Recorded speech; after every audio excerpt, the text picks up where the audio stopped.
Introducing the challengers first, from Norwich, England,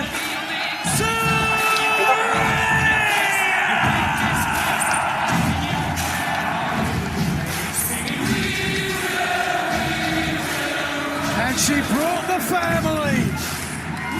The Knight family's arrived.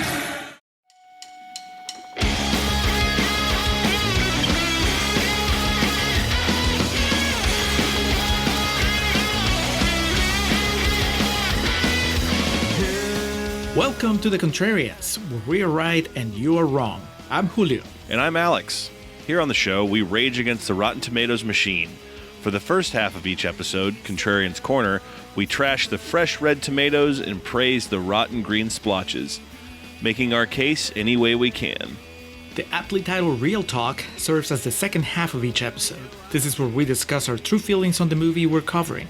For more information on our podcast and to browse past episodes, you can head over to our website, wearethecontrarians.com. From there, you can also access our Patreon and merchandise, because capitalism. If you enjoy our attempts at comedic film discussions, we encourage you to subscribe and leave us a review on whatever podcatcher you use.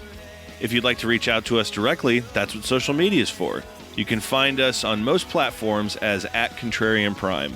You can also see what we look like if you go to youtube.com/@contrarianprime, and you can contact us by email at wearethecontrarians@gmail.com. I think that covers it. Then it's time for the podcast.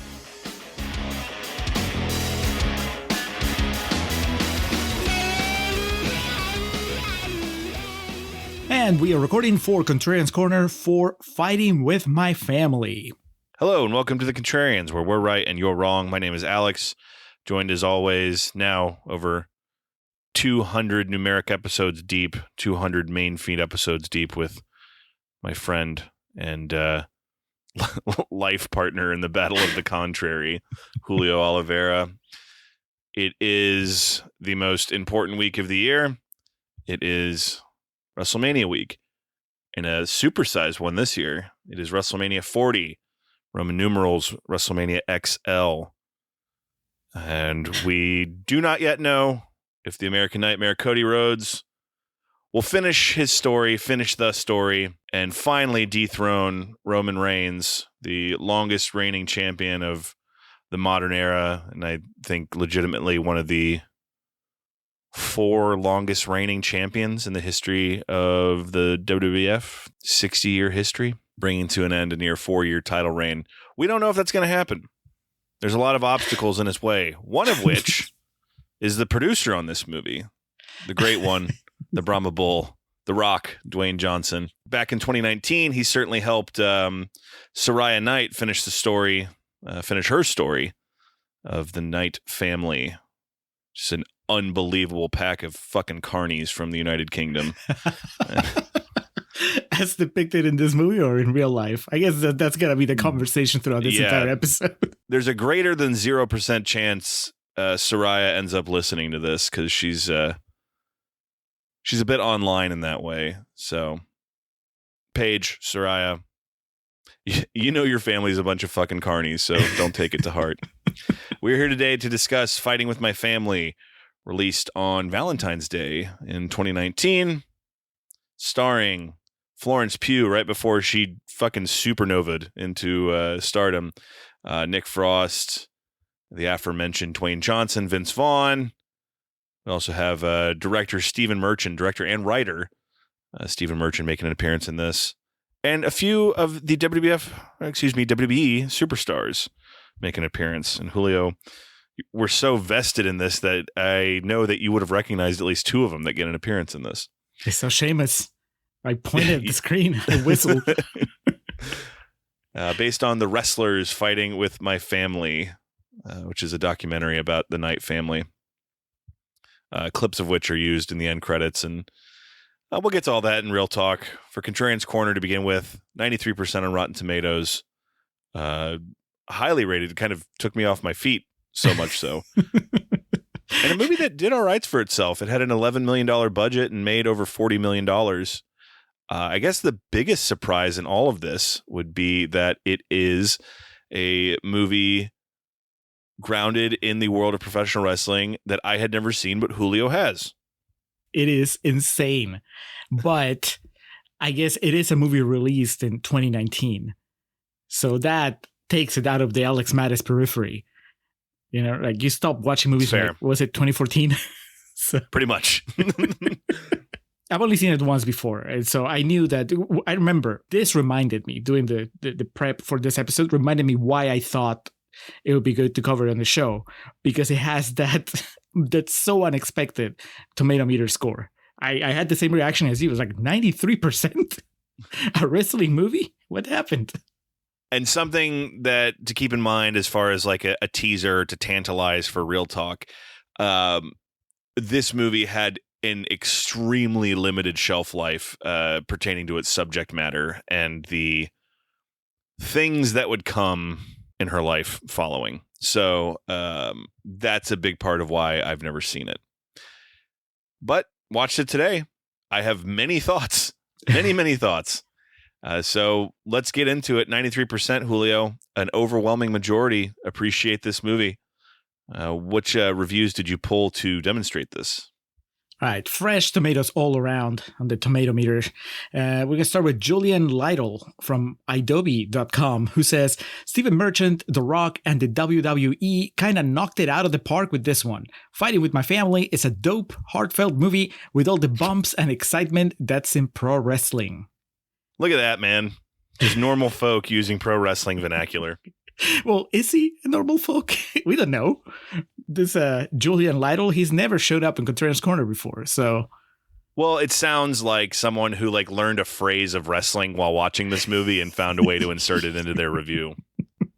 Well, my main concern here, Alex, is that he's talking about the bumps and the excitement of pro wrestling, but is it an accurate representation of pro wrestling? That was as I was watching it, I'm like, yeah. In the year, well, not the year exactly, but you know, we're less than a year removed from the Iron Claw dropping, and that was a very different pro wrestling world than the one depicted here in Fighting with My Family. And so when he's talking about like the bumps and excitement, it feels like he's talking about something else. I mean, I guess there were bumps and excitement in the Iron Claw, but it was a different vibe. There were many bumps taken by the Von Erich kids, both in the ring and outside the ring. There you go. All right, let's go. R.I.P. All 9 of you. Man, let's move on to David Gonzalez from the Cinematic Reel, who says, Fighting with My Family gives us a story with enough heart and laughs that is sure to win over audiences and maybe, just maybe, create a new wrestling fans in the process. Is that a good thing, Alex? This movie does a really good job of that in a way that others don't. In the way that movies like The Iron Claw or The Wrestler would not. And even like, you know, those are big time dramas. So this would not make wrestling fans either. And like, you think Ready to Rumble or No Holds Barred were making wrestling fans? I mean, you can attest to that. No, they were not. Right. But is it a bait and switch? You know, it's like you go in because it looks so awesome. And then once you become a wrestling fan, it's really The Wrestler or The Iron Claw or No Holds Barred, that's your God fault. forbid. Oh, yeah. That's your fault for caring. As I've learned as a wrestling fan over the past 35 years, that's your fault for caring. But it's in your blood, Alex. It's not your fault. Amen. We'll get to that. Okay, next, Richard Krause from Richard Krause says, it is a universal story about outcasts who create community through sport and heart, combined with the kind of soap opera and spandex storytelling that has made wrestling so popular. Soap opera and spandex, is that how you would describe wrestling? I guess, to like at a very low base level. White trash Shakespeare is another one. There you go. I thought it was about the acrobatics and the physical prowess, not so much about the soap opera side of it. I say after, 5 major maxi episodes of Rock v. Cena and all the soap opera in those, I guess I can see his point. All right, we're going to close with Dusty Wilson from The Spool, who says, if this is an indicator of the future of WWE Productions' output, we can look forward to an unlikely heel turn for the company into making, gasp, good films. I think they got a little bit of their verbiage off there, but it wouldn't be a heel turn, right? Like no, it'd be a face turn. Yeah. Sadly, that was not to be. Check out our Patreon for complete retrospective on WWE Studios, WWE Films. Honestly, I think the conclusion at that time was this was the most successful movie to come from WWE Studios. And there was no fighting with my family, too. Saraya, you don't half look pretty today, princess. Yeah, but she's not just pretty on the outside, is she? In there is a heart of gold. Do anything for anyone. What are you two dickheads after? Saraya Bevis, is that how you say her last name? Paige.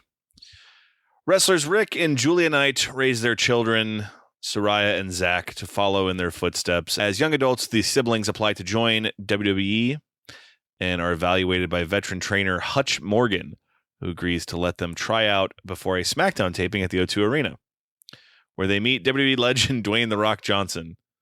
Shortly before her tryout, Saraya adopts the stage name Paige.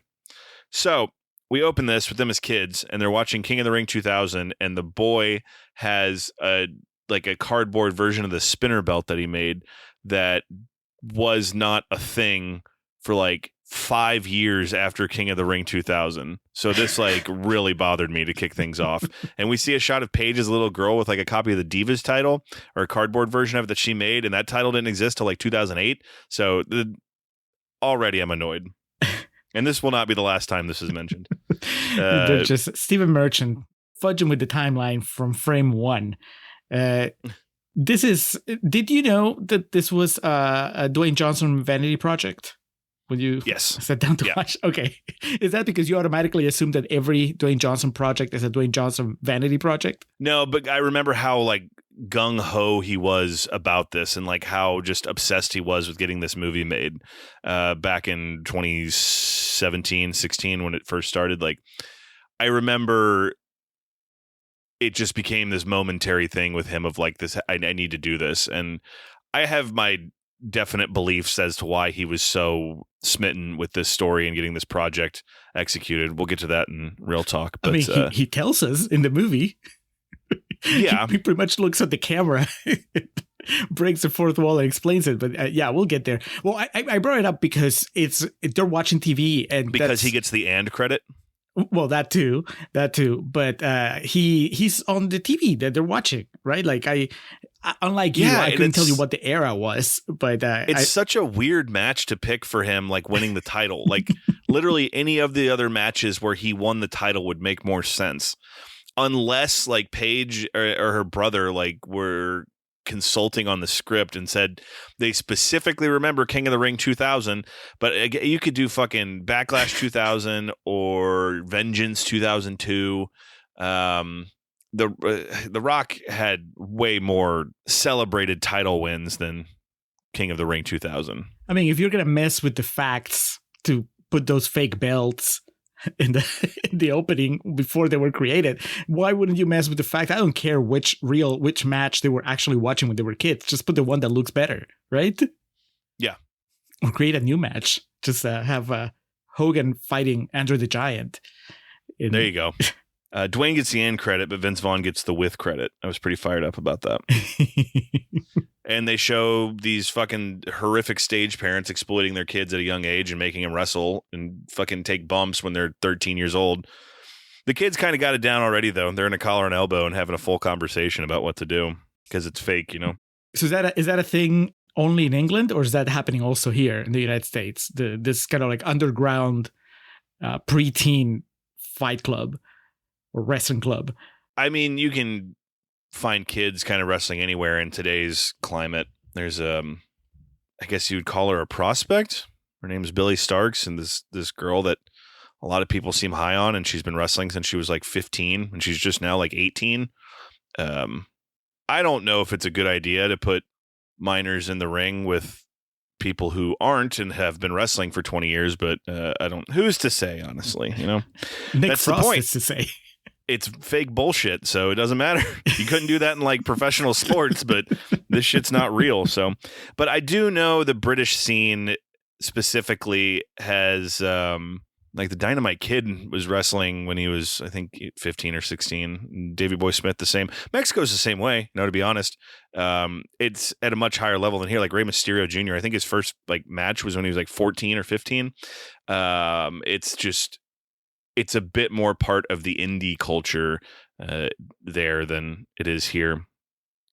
I've never, with the exception of that Billy Starks gal, I don't think I've been to a show where a child wrestled. No, that's not true. There was one in Denton one time where there was a kid that was like a son of a wrestler, friends with somebody, and he came in the ring and did a few spots, and it was funny. But I do not condone this at all. Okay, good.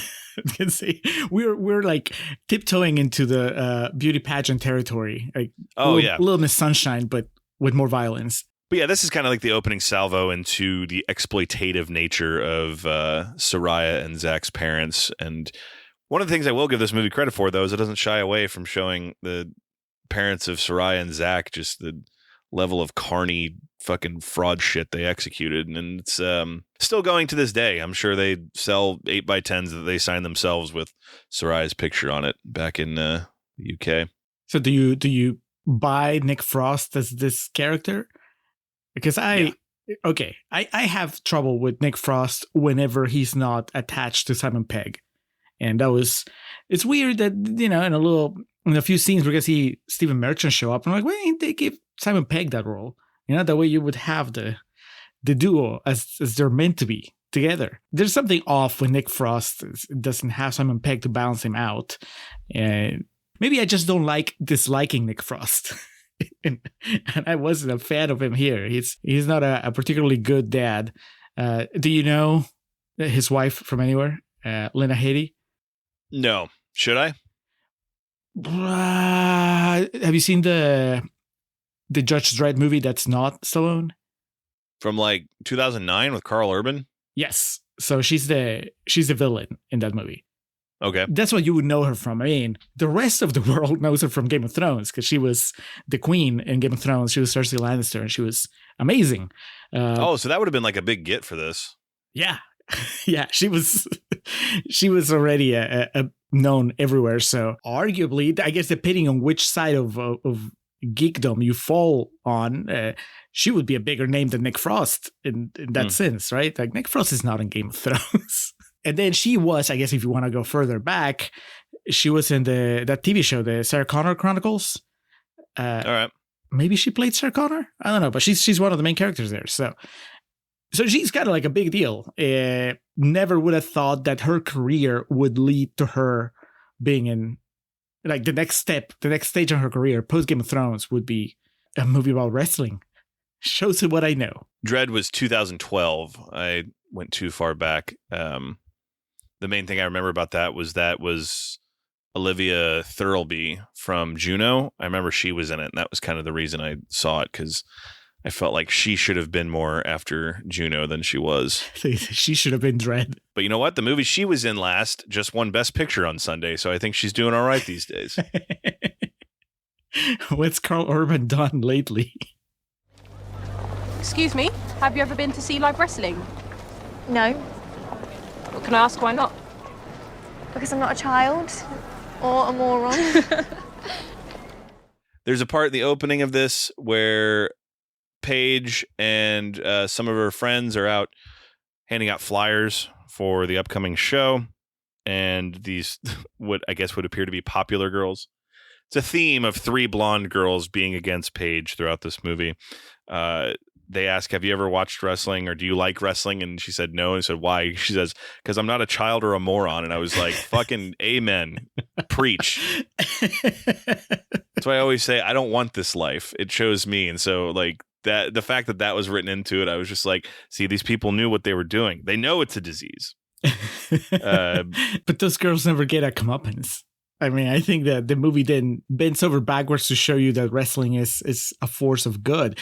In fact, I think that the next scene, they show you that wrestling will keep you from doing drugs. Yeah, I suppose, because Zach runs like training sessions or some shit with the local youths. But again, I know too much about specifically the British scene and how much scamming and conniving there is. So I believe that Zach Bevis took money from young kids and told him he was going to teach them how to wrestle, but I don't believe that he was this saint that drove around town and kept kids off the street and told them just say no. See, I fall right down the middle. I think that he could have taught them wrestling. That doesn't mean that they were not going to do drugs. I think that you can do both. You can do drugs and you can be a wrestler. Yeah, absolutely. There's decades and decades of proof that back that up. And countless deaths that also reinforce that notion. He does tell her before the WWE tryout, this is a quote I have written down, that we're riddled with wrestling. There is no cure. And that's the realest thing that's ever been said in a movie about professional wrestling. You know, that's up there with the Ram at the end of The Wrestler saying, out there's where I belong. And I wouldn't wish this life on anybody. It's rewarding in very minor senses. It's hepatitis. That's what you're saying. Well, I don't know about that. Tell me about this, Alex. Is it really like that? These tryouts, is it just like American Idol? You send them your tapes and then one day they'll call you? It used to be a bit more like that. That was you just, send your tape and your 8x10 to the WWF, WCW, ECW. ECW could just show up and be like, hey, can I set up the ring, and then work your way up that way. But yeah, I mean, they reach out and they have their ear to the ground about anybody, especially, during the time this movie came out, man. They were anyone who had any modicum of hype. They were like, yeah, fuck it, give them a contract. And so, yeah, you have to show up and try out. Bigger names, like famously the Briscoes, you will try out in front of a few wrestlers and the scouts while they're setting up for Raw or SmackDown. The ring will be set up and you'll have a tryout match in front of everybody there. Young Bucks had one as well. What they're demonstrating here is similar to NXT and their previous developmental systems. Come down and try out, and they look at your body, see what you can do in the ring, and go from there. And then you kind of, all right, we'll pay you $500 a week to see if you have anything in you. It is very much like American Idol in the sense there are rounds you have to get past. I can tell you this, though. If anyone went to one of those tryouts and bothered The Rock backstage, they would be shown the door so fucking quickly. I'm not kidding in the sense that may be the most unrealistic scene of the movie. And the final match that happens in this did not happen at all. And this is still more unrealistic than what transpires here. But Alex, this is a movie produced by The Rock, and that scene stars The Rock playing himself. Are you telling me The Rock is lying to us? And he would know better than anybody. If some fucking Jamoke came up and tried to bother him while they're at a tryout, he'd be like, get the fuck out of here. It's that's not how that works. That's not how etiquette at wrestling shows work. Prove me wrong. If things have changed now, if some local yokel goes in for a tryout and goes up and tries to pick Roman Reigns' brain, and you're telling me he's not immediately escorted out of the building, then, chat me up. Tell me I'm wrong. But it does give The Rock an opportunity to cut the same promo I've seen The Rock do for 25 years to people who have never seen him before. So this is the Rock teaching the mainstream what he's about when he's not making action movies. Is that what you're saying? That's it. This is like a fucking coloring book of The Rock for the masses. I'm not kidding. That's since 1999. Since The Rock turned babyface in 99. That's the promo. Who are you? It doesn't matter who you are. And then he finds some inanimate object and promises to shine it up, turn it sideways, and stick it up your candy ass. That's what he does, and he has been doing that forever. But I can see, John and Jane Q viewer who have never watched The Rock go and be like, oh. Can you imagine the mind of someone who watches wrestling? What is that quote from the beginning of Beyond the Mat? The level of the mind that watches wrestling. Well, I will give him credit in the one part where Stephen Merchant and his wife ask what WWE is. And even if you don't know any wrestler, I feel like WWE is such a part of the global lexicon that you still know what it is, even if you just want to make fun of it. So that was kind of surprising. So, you're giving them credit for what? For the reaction of the family? They're like, how do you not know? No, just making it look worse than it is, because there's this family of fucking white trash carnies that are like, how come you don't know what the WWE is?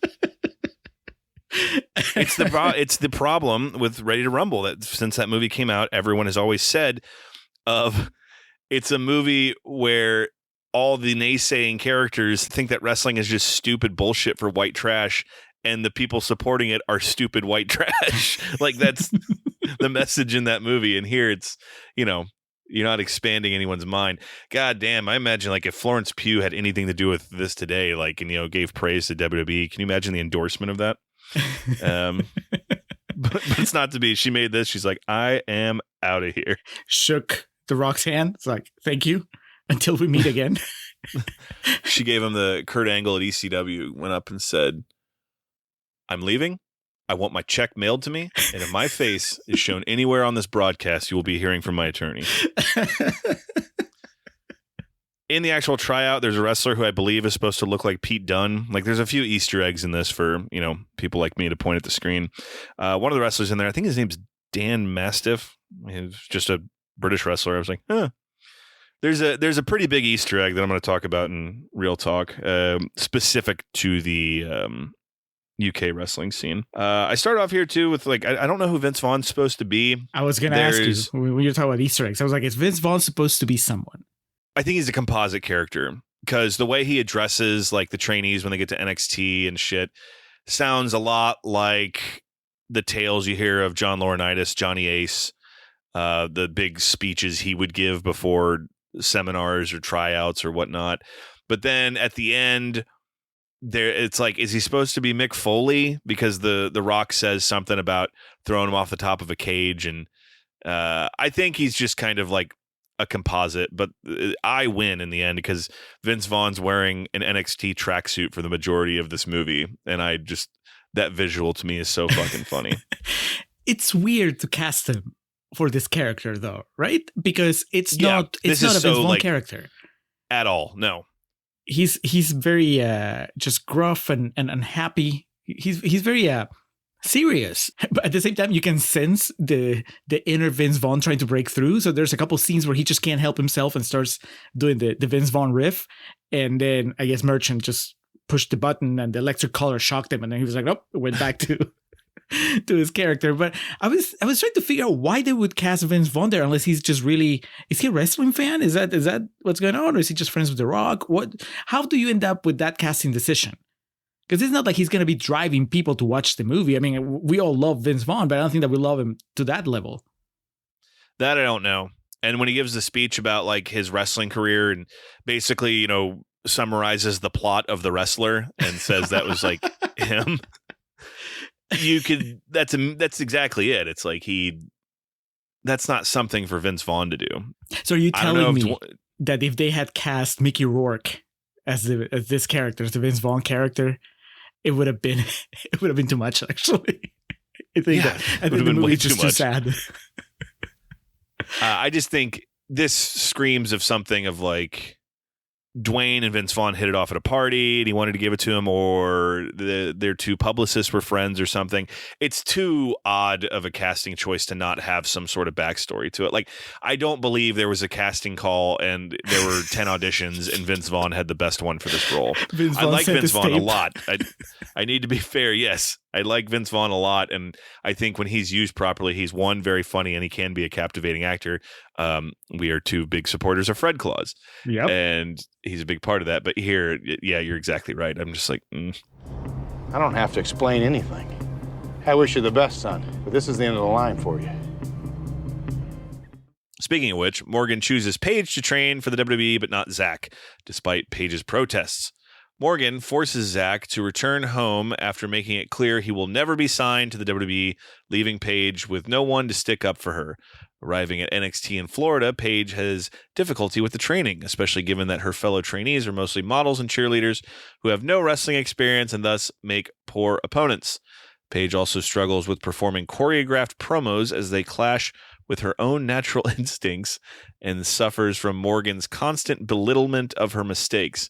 Now, that's every coach there, but Bill DeMott at their previous developmental territory, Deep South, was known for, if you fucked up, you were definitely going to hear it. That's classic WWE shit, by the way. Paige's brother is not good and didn't deserve to be signed, so don't get that twisted. But that's classic WWE. We'll take one of you, but not the other. Like that's the soap opera part of a soap opera in spandex. Tama Tonga and what was his brother? Tonga Loa. I think they are collectively now known as the Gorillas of Destiny. They wrestle in New Japan and used to wrestle in Ring of Honor before that was acquired by AEW. But that was a famous case of, yeah, they love to fuck with people like that. And Paige was very good, but I don't know what she was the first time they saw her. Or actually, this was her second tryout. Her first tryout was the one they kind of manipulate the story a little bit. Her first tryout she had is when she put tanner on and dyed her hair blonde because she thought that's what they wanted. And that's when they didn't pick her up. And then they went to a second tryout, and that's when they said, we'll take you, but not him. Okay, but going back, wrestling to where you can say this is good wrestling, this is not good wrestling. I was just like, this is wrestling. So I can't tell you what the difference was between the people that were doing the tryouts. So you're telling me that just based on what we see in the movie, Zach is not a good wrestler, but Paige is? Oh, I'm speaking of their real counterparts. Okay, so in the movie, because in the movie it looked... No, they don't do anything to show you what makes a good wrestler and what doesn't. Okay, thank you. And yeah, I was wondering if I missed something. I was like, what made her special? Because, it just seemed like they picked her because she's Florence Pugh. And, well, the movie has to revolve around her, but it just seemed very, not just arbitrary, but, I mean, I guess eventually what they say is, because she has that inexplicable thing, right? Like the X element. It's the same thing as like in the Rocky movies. They don't demonstrate what makes a good boxer over just swinging haymakers for 12 rounds. You know what I mean? It's just part of the story. Right, but in this case, for lack of a better phrase, I think they don't even show him doing much. Like they show him locking up, and then he grabs a headlock on her, and he talks so loud that the people in the next room can hear the spots he's calling. No, he takes the blade slowly. Yes. But what I was gonna say is, unlike with Rocky, I think that in this case, because the story goes on to show the psychological consequences of being picked and not being picked, right? And thinking that you're worthy versus thinking that maybe you're not worthy and all stuff. So I felt that it would have benefited, like the story, the audience, we all could have done with a little more differentiation over what's good and what's bad, so that when Vince Vaughn or when The Rock, when anybody's saying, no, you're good, I can go, yes, finally, she realized what we knew all along, right? Or they point out, this is why you're good. And then we all learn together why she's good or why he is not as good. But it never happens. It's just all very abstract. It is. And also they don't at all show that like Paige was a star in NXT before she went to the WWF, like the main roster. Abstract's a good word. It just like, there's nothing to really play off of it. And you don't learn anything. Like even the wrestler, for example, like you immediately in the first 10 minutes of that movie are able to figure out that Randy's really good at it for the way he can work the crowd. And like, he doesn't have to really call anything. He just knows how to work out there. And Iron Claw the same way. You can tell like why the Von Erichs are special and whatnot. And it's a good point. Yeah, they're just like, everyone does a snapmare and it's like, all right, you're gone. It's a very paint by numbers approach to a story like this that is made for mass consumption. And unfortunately, when you and I have in our catalog the Iron Claw, the wrestler, and most importantly, Ready to Rumble, we've seen how this can be done and executed in a premier fashion. Worth calling out, Paige did not start at NXT. She started with their previous developmental territory, Florida Championship Wrestling, which was called FCW, which by almost universal accounts from people who were there was just an absolutely alcohol-soaked fuckfest with everybody. So it doesn't surprise me that they don't want to draw attention to that. This all seems pretty wholesome. Even when... yes. The recap. And even when she got to NXT, there was still a lot of like Friends style action of everyone sleeping with everybody. So well, Vince Vaughn watches. That was this thing, dude. Like their developmental territories were not like for public consumption per se until NXT and the advent of the WWE Network when NXT became a weekly program. So they were not as closely monitored. Fair to say a bit more punk rock than what the corporate picture of NXT became. So what you're telling me is in real life, she was allowed to give receipts? That's like the wrestling term that definitely got used the most in this. It even has a callback. It does. A receipt. famous professional wrestling lunatic New Jack, God rest his soul, tried to kill a man who hurt him in a match one time. And I remember he once said that was the receipt, the paper it was printed on, the cash register, the money under the table. That was everything. Well, I'm glad that you explained it because it underlines something that I was feeling, which was that she was, the danger of sounding like I am minimizing a woman's emotions. And that's not what I'm doing. But I think that when you tell me that the conditions, or when the movie is trying to tell me that the conditions at this training facility are so inhumane that it really it breaks her, right? It breaks her spirit and she can handle that's not what I was seeing on screen. And maybe that's not a problem casting Vince Vaughn, is that even when he's frowning, he's kind of lovable. So he's not Arlie Ermey, this is not Full Metal Jacket, right? I can completely understand that after a week or 2 weeks of her being there, she's like, I can't handle it. I want to go back home, right? It just seems like they're all hanging out. There's some big tires that they have to push on the beach and they gotta bounce off the ropes. They give each other gentle receipts. There's a lot of riding in a bus. I half expected them to break into song. I mean, it seems like a good time. The strife and the struggle that is portrayed here it minimizes so much. And especially then, before what they call at the end, the women's revolution. And Paige was tough son of a bitch, in the sense of physically and emotionally, she didn't take much shit. So I understand it's a movie, and I don't for a second question there were times where she was down and wanted to go back home and all that shit. But I think personally, it does a disservice to not only her, but the other women portrayed in this movie to make it seem like it was so easy for them and that they were so easily crestfallen by the obstacles thrown their way. Yeah, well, I think that if they were not trying to make me believe that this is breaking her or coming close to breaking her, then it wouldn't be that much of a problem. I was like, oh, we're just having fun with a training montage. But the problem is that the training montage leads to scenes where she's just in tears and having second thoughts about the career that she's chosen, all that stuff. So I'm like, okay, if that's where you want to take the character, then you need to be harsher when it comes to these montages. They can't be all fun with, cool music and just shot like everybody is having a blast. Good morning, wrestling nerds. Good morning, nerds. Welcome to promo class. During her WWE debut at an NXT live event, likely on the Largo loop, I inserted that. That's not on the Wikipedia page. There has to be a wrestling fan listening to this to know what I meant by that. Paige is heckled by the crowd and freezes, leaving the ring in tears. She tries bleaching her hair and getting a spray tan in a desperate attempt to fit in with her peers. After failing an obstacle course, Paige lashes out at the other trainees for gossiping about her when they weren't. A sympathetic Morgan reveals to Paige that the real reason he didn't let Zach sign up is that the WWF would have forced him to work as a jobber, which would have ruined his health. And then this is where he explains that's what he did. Morgan implies that a similar experience forced him to give up on his own wrestling career. See, now that part could potentially be Matt Bloom. That's his name. Prince Albert wrestled as Giant Bernard in Japan and finally Tensai when he came back to the WWE. That dude never really reached past mid-card status in the WWF, and he is one of the head officials in the training system. So again, as a wrestling nerd, I'm able to see all these different things they piece together for the Vince Vaughn character, and it's like, okay, that's, he's a jigsaw puzzle of sorts. See, what I thought, and this shows how different we are.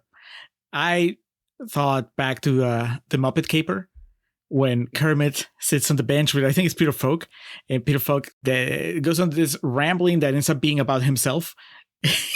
I felt when Vince Vaughn starts talking and he starts talking about Zach, but then slowly he keeps going on and on and on. You're like, oh, he's talking about his life. And I half expected Paige to go, are we still talking about Zach? She should have turned to him with a single tear beating up in her eye and said, "You're so beautiful." And Vince Vaughn goes, "I know." The main thing is Vince Vaughn's physical stature and appearance. He would have been a journeyman in the 70s in wrestling. He did not have the look for what is implied to be the 90s. So that part of it, I was a bit, it was a bit of a stretch. So you're having trouble picturing him wrestling The Rock? Yes. Okay. Because I did too. I'm not saying I wouldn't pay to see them lock up and what happens from there, but I just had a hard time picturing it. Yeah, it's Vince Vaughn, so that already makes it a big obstacle. But yeah, when it finally gets to that part of the movie, I couldn't make it work in my head. It's like, how does that work? I guess he was younger, he was more bulked up, but still, he doesn't look like a wrestler. One of the trifecta of models that they bring in, that is the kind of the pitted against Paige here, is the yin and yang. His name Jerry Lynn, GERI-LYNN, and there's a real wrestler who's a former ECW and Ring of Honor world champion named Jerry Lynn, who looked a lot like Randy the Ram. So I was like, that's not Jerry Lynn. But in this scene, they come out, and the timelines of this wouldn't match up at all. So I think this is just supposed to be Easter egg type shit. And once they're actually in the ring, one of them is supposed to be Eve Torres, one of them is supposed to be Alexa Bliss, and one of them is supposed to be Summer Rae. Just like literally they're wearing their ring gear. Again, the timelines of that would not match up at all, but I just thought it was interesting. But yeah, when she gets heckled, like people are acting like she's ugly, and like a big part of Paige's appeal was she was hot and she looked different than all the other women that they had. I have no recollection of anyone acting like Paige was ugly and undeserving of being there. I personally remember the circles I frequented and like websites that I was on at the time thinking it was refreshing that someone looked different. Again, I wasn't at those NXT house shows back in the day. The worst part is Florence Pugh is objectively gorgeous and people are acting like she's ugly. I mean, that was, I try to just buy into the movie and try to be like, all right, she's, we're supposed to assume that she pales in comparison next to the women, that the stereotypical hotness of the women around her. But what really took me out of the movie was just this depiction of wrestling fans as the kind of people that would heckle and yell and be just so rude. I mean, I'm like, that's not how it goes. Oh yeah, of course, that's not how that goes at all. And that's Hey, my co-host is a wrestling fan, and I know that he's a man of integrity and good manners, and he would never behave in such a way. I appreciate that, and I agree wholeheartedly. I don't think there's any video footage that remains anymore of me doing such, so I think we're all right. I don't know if this was an intentional nod to, but when they do the improv promo battle with those four gals, there's a legendarily infamous segment from Monday Night Raw from 2004 when they were doing this thing called the Divas Search, where it was like a casting call, and they were like, hey, come on out, be a WWE diva. And they ended up going to this girl named Christy Hemme, who made a pretty good career for herself in wrestling. But someone had the great idea that all these women that have never been trained in wrestling or really know how to cut wrestling promos, hey, let's just give them a live microphone on Monday Night Raw and see what happens. And then it's like, you each have the 30 seconds to cut a promo on each other. And it did not go well, Julio, if you can believe it. They all just started saying horrendous things to each other, and the main one I remember making air was one of them called another one a cum-sucking gutter slut, and then it obviously it did not go to those depths of depravity here, but I was like, is this supposed to be like a nod to that? Because again, I'm not sure of what was happening on the NXT house shows at this time, but that's the only time I ever remember them having a segment where they're like, hey, just say what you want. I don't know if the fact that you are familiar with the Paige story and the world of wrestling and WWE, if that made it easier or harder for you to buy into some of the things that this movie was doing. So, for example, for me at this moment, when she freezes and she basically runs away, I was like, really? Because she seemed such a confident person up to this point in the movie. Like, even when she's training, she talks back to Vince Vaughn. She calls out wrongly, but she calls out like the girls that she thinks they're gossiping about her. So for her to completely freeze and not think of a single thing to say when she's doing this, I was going to say this rap battle, the promo battle, it just felt like it was too much. Or it's just what happens sometimes. Again, I think it was important to the purpose of the movie. If you were on TV and you froze and left like that, they'd be like, just keep on walking. Which is why they've convinced themselves that's why NXT exists. So these people can take promo classes so they can remember every single word they're going to say and go out there and recite it verbatim and just, regardless of how the crowd reacts to it. Just keep going. Just say what we told you to say and not interest themselves in actually teaching a craft of how to deliver an interview and how to elicit emotion from the audience. That's why there's one Cody Rhodes and about 25 ricochets on WWE programming every week. Not to be confused with the outstanding Denzel Washington 90s classic. I almost went there and I restrained myself, but you kept going. All right. So one thing I forgot to bring up is that the gas station where Vince Vaughn pours his soul out, it's called Fast Trip. And I was wondering if that has any relation to Quick Trip, one of my favorite gas stations that I frequent. You know what Great else? Hot dogs. You know what else you forgot to bring up, Alex? What's that? The fact that Paige's brother, Zach, is just miserable on the other side of the movie. Carney fuck, man. He calls up begging for a job. And that'll work sometimes in wrestling. Not at that level, though. If the WWE then now forever has their mind made up about you, they have their mind made up about you. So sorry, man. The good news is that she's going to come home to work one of their indie shows that they've already been promoting her as a WWE superstar. I'm so glad this movie doesn't shy away from demonstrating just the carny fucks that the Knight family were and are. They deserve to be exposed. But of course, knowing them, they watched this and they were like, good business decisions right there. I mean, the movie seems to think that they're pretty charming. That's why you cast Nick Frost. Yeah, but again, knowing them, I was watching this and my thought was not they're charming. My thought was, oh, wow, I can't believe the movie actually portrayed them moderately realistically. Believing that professional wrestling isn't worth it and that she'd have a much happier life helping her parents train other wrestlers, Paige decides to quit the WWE and return to her hometown. She travels home for Christmas to inform her family of her decision. Angry that she's giving up on the dream he failed to achieve, Zach attacks Paige during a wrestling match, then gets in a drunken bar fight. Paige changes her mind after Zach berates her for giving up, and she returns to Florida to rejoin the WWE. She reasserts her individuality by readopting her original hair color and skin tone, rapidly improves in training, and befriends and encourages many of her fellow trainees. So this is a really nice way of saying that her brother shoots on her in a match and just beats the shit out of her and gives her a pile driver, which has paralyzed men in the past. And that convinces her to go back. Exactly. You could have broken her neck. She was in the ring too. She's a big girl. Give her shit. She does what she's told. She follows the script.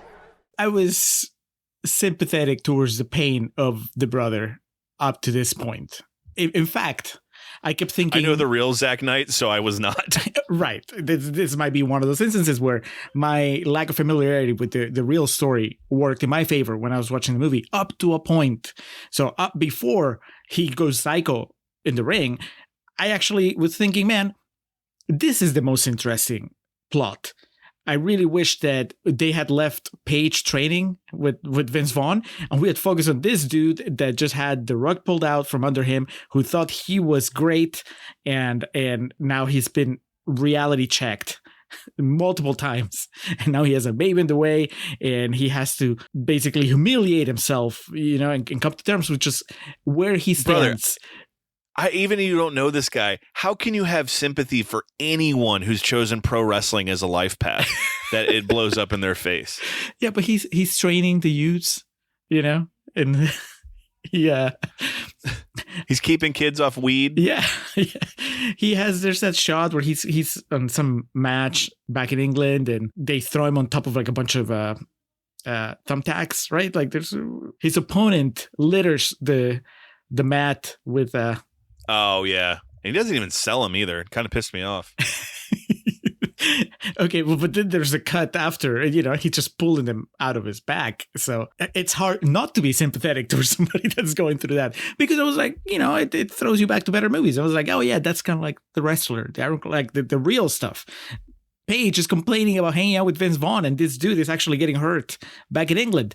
So I was wishing that there was more of that and less of the NXT stuff. But then he does jump the shark and really becomes a bad dude here when he risks. I mean, even Nick Frost is appalled at this behavior. He's like, you could have paralyzed her. You could have broken her neck.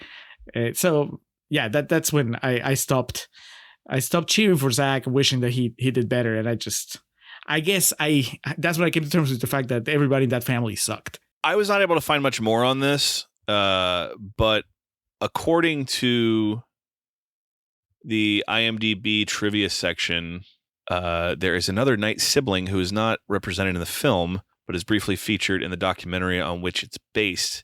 She's the only member of the family who is not a wrestler. She is a dentist. And I guarantee you all of them have the mindset of, oh, you think you're too good for us? And so God bless you, young lady, wherever you are, for getting out of the quicksand that is the professional wrestling industry. Do you think the guy that did the Iron Claw learned about this? He's like, see, it's okay to take some siblings out of the movie.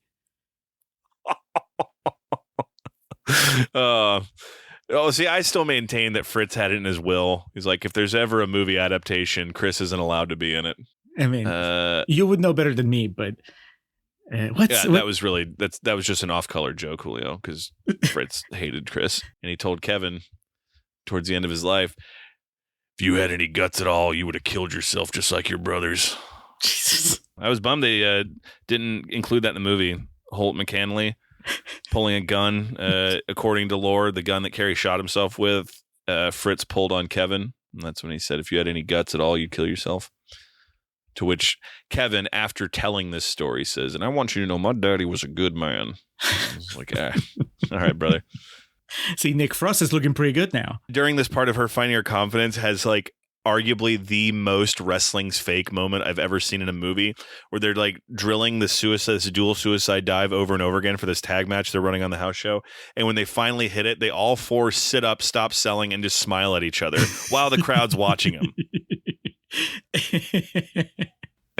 But Vince Vaughn approves, right? Like this last montage, which goes on for a while, it culminates, or it reaches its climax with Vince Vaughn cracking a bit of a smile, because he's been watching this entire thing and we keep cutting back to him, and he seems unimpressed, or he seems hesitant to even give him any props, and then at the end he cracks a smile, and that's how you know you made it. Vince Vaughn finally warmed up to you. She gets a wink from him at the end of the movie too. Oh yeah, that's how you know you're part of the family. Morgan brings the trainees to WrestleMania 30. Superdome, New Orleans. April 6th, 2014. Still the best wrestling event I've ever been to. I was going to say, Alex Matt is somewhere out there. That's true. The Rock greets Paige and tells her that she will make her Raw debut the following night against current WWE Divas champion AJ Lee. I'm sure that's exactly how it happened. That's not even what happened in the movie. Dude, this was the biggest disappointment. Because they build it up like they take her to like the top floor of this tower or whatever. Right? Did you think Vince was going to be there? Yes. Can you blame me? Like no. They build it up like she's about to meet the Wizard of Oz, right? And then the doors open. It's just God. The Rock. We already saw the Rock earlier in the movie. Pay no attention to the man behind the curtain, pal. Yeah, it was a bummer. I feel like The Rock needed to show up once in this movie, and that was already kind of like too much. Twice, because here's the thing, and I know you haven't seen Ed Wood, but I know that this is kind of like a trope in movies. So there's other instances. So if you think of one, let me know. But just in Ed Wood, there's a moment where Ed Wood meets. He's kind of like down his luck. There's a part of the story where he's just everything's going to hell, and the movie has established that he is a big fan of Orson Welles, and through the contrivances of the plot, he ends up at the same place as Orson Welles, and they have this interaction, and that kind of like drives the rest of the movie, right? Like it restores his confidence, so to speak. That plot beat, you recognize him in other movies. And obviously that's the part that The Rock is playing here in Paige's story. He shows up to reassure her and provide wisdom and provide perspective and blah, blah, blah. Okay, for one, The Rock's not Orson Welles. So as far as like... You don't say. Yeah. Legendary. Maybe he is the Orson Welles of wrestling. Maybe, I don't know, but I'm thinking the equivalency is not quite there, right? Like what Orson Welles is to filmmaking, I don't know that The Rock is to wrestling, but maybe he is. You would know. But the other thing is like, in Ed Wood, Orson Welles is not playing Orson Welles. Of course, Orson Welles was dead, but also if he had been alive, I think it would have been a little too much to have him play that part. Just like, it just feels like such an ego trip to have The Rock play himself in this role, because he's not really making fun of himself. You don't say. But you know what I mean? Like, wouldn't this work so much better if at the very least you had a different actor play The Rock? Or do you think that would be worse? Because it would be like, that's not The Rock. They should have cast someone to play Triple H in this, and someone like way smaller than The Rock, because they've always had that really contentious relationship. So they should have had like Jesse Plemons standing next to The Rock playing Triple H, telling Paige that she was going to be on Raw the next night.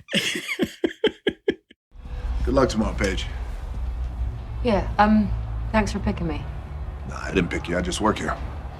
Backstage at WrestleMania, though, we do get some cameos from The Big Show, from Sheamus, who is rocking his 2016-17 hairstyle that was nothing what he looked like in 2014. So, again, continuity issues. And did you catch The Miz? The Miz walks by? They call him out by name, so of course they did. It was like, that guy looks familiar. And then right after, one of the girls goes, that's The Miz. And then you turn to your wife and go, that's The Miz.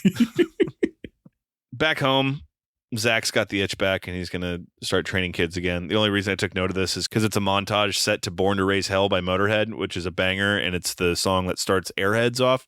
Airheads is a much better movie than this, but I'll give this movie props for that. Quick aside, just to call out that there's a blind teenage wrestler in this movie who apparently is inspired by a real blind wrestler, if you are to believe the end credits. That I have no knowledge of that. Man, give me the movie about that kid, because we only get to see a little bit of his training, but that seemed fascinating. It was like a lot more interesting than whatever Vince Vaughn is doing over at NXT. Paige makes her Raw debut where she again freezes, didn't happen, and takes a severe beating from AJ Lee, didn't happen, before finally turning the tables, before beating the champion. Claiming Lee's title for herself, she proudly declares that this is my house now. That didn't happen, as her family and friends cheer her victory back home. My notes say, the fuck is AJ wearing? The fuck is this? Okay, but let's pretend that this is not that it's not based on a true story. This is just something that the movie's telling us, right? This is where I got confused, and we've there's echoes of this in our conversation about the Iron Claw, when the line between what's real and what's staged, what's fixed as they call it in this movie, and what is, I guess, spontaneous, it blurs. Okay, for one, does it make sense? Whether it happened in real life or not. Like, does it make sense that they would just give her like 24 hours notice that she's going to be in this? Yes. Okay, so that's how it happens? Jesus. Yes. That's insane. That's no way of running a business. Well, I told you, they like fucking with people like that.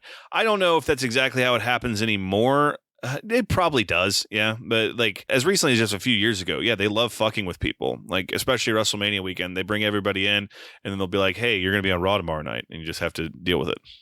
All right. Well, that was question number 1. Question number 2. So are they really fighting? What the fuck is happening in the sequence? Yeah, this is so dumb. Because they're selling it like they're really getting hurt, which I know. I mean, that could happen also with just like, a regular match. But then there are times where like it happened with the Iron Claw, right? It seems to me like nobody, like the people in the ring, the people outside the ring, the people watching on TV, like nobody knows what the outcome is supposed to be. That's not the case, right? Like, I mean, no. At the very least, Paige and the woman she's fighting, they should know who's supposed to win at the end. The match itself was like 10 seconds long. Like Paige came. Okay, first of all, Paige was the NXT Women's Champion. So she wasn't an unknown. She got a huge reaction when she came out that night. At the Smoothie King Center, New Orleans, Louisiana, night after WrestleMania 30. I was there. Yeah, she came out, and it like the back and forth was pretty minimal. And then AJ slapped her and was like, yo, you debut. I'll put my title on the line. And then AJ just put her finishing move on her, which was a submission hold. I think she called it the Black Widow.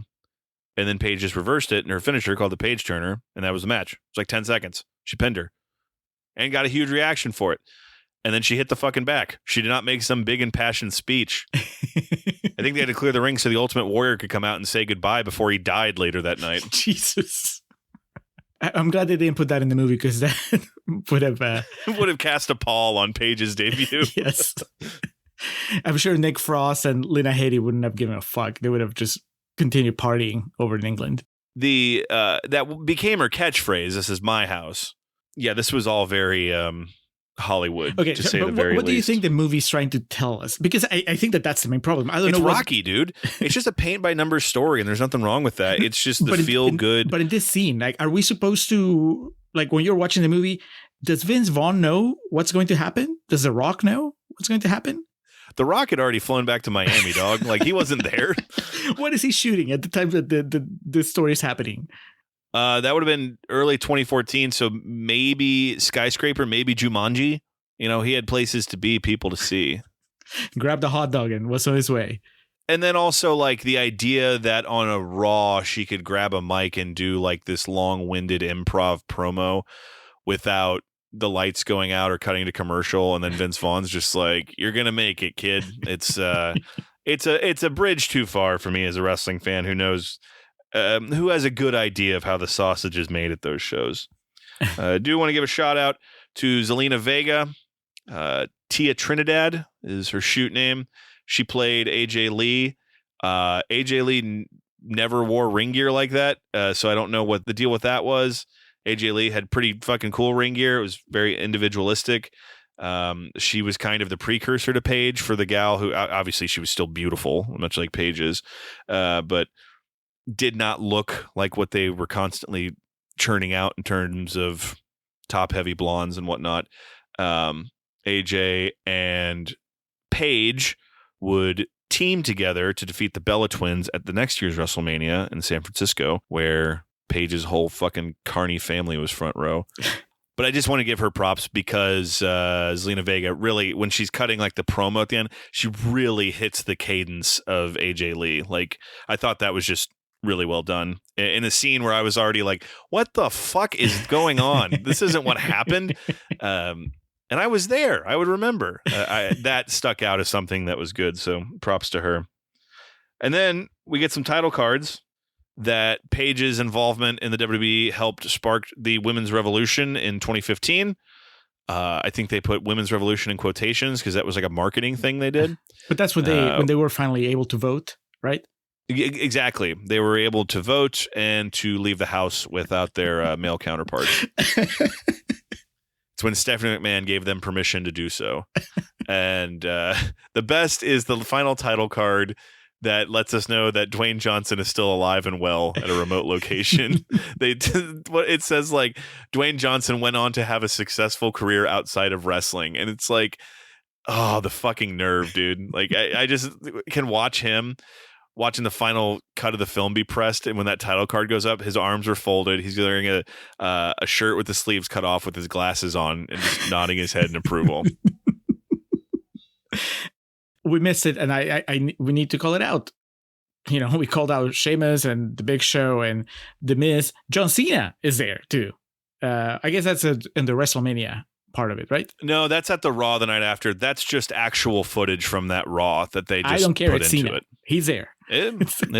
Before he fair. was part of the DCEU, before he was Peacemaker, before he sold out, he's there. Before he was naked at the Academy Awards. Yes, now he's gone Hollywood. That's how you know.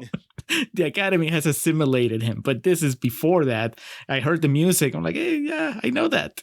Well, that was footage from the actual episode of Monday Night Raw from April 7th of 2014. The footage we see of Florence Pugh and Zelina Vega battling for the WWE Divas Championship was shot on February 20th of 2017 at the Staples Center in Los Angeles, California. And there is a heck of a story that goes along with it. So I think that would be best saved for Real Talk. Because if you're ready, Julio, I'm ready to move along and tear the stars out from the sky. If you say so, Alex, let's do it.